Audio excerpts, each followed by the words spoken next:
আসসালামু আলাইকুম রহমতুল্লাহি ওয়া বারাকাতুহু। নিশ্চয়ই সবাই ভালো আছেন, আমি অনেক ভালো আছি। আজকে আমার অনেক খুশির দিন। আমার ছাত্র আর রায়হান ইন্টারন্যাশনাল মাদ্রাসার ছাত্র আমাদের সানিম, আমাদের ভালোবাসার সানিম এনটিভিতে সারা বাংলাদেশের ভিতরে চতুর্থ হয়।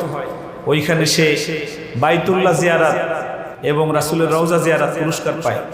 আপনারা যারা এই ভিডিওটি দেখবেন, আপনারা একবার চিন্তা করেন তো, আপনার সন্তান বয়স 14 বছর বা 13 বছর, আপনার সন্তানটা হাফেজে কোরআন হয়ে সে পুরস্কার পেয়েছে বাইতুল্লাহ জিয়ারাত, আর সে এই বয়সে বাইতুল্লাহ যাচ্ছে।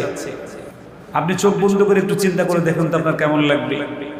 এরকম স্বপ্ন যদি বাস্তবায়ন করতে চান, হাফেজ বানানো ছাড়া কখনো হবে না। আর সেই হাফেজ যদি বানাতে চান, আর রায়হান মাদ্রাসা আপনার জন্য বসে আছে, আপনার সন্তানের জন্য। আর রায়হান ইন্টারন্যাশনাল মাদ্রাসা একটি আন্তর্জাতিক কোরআন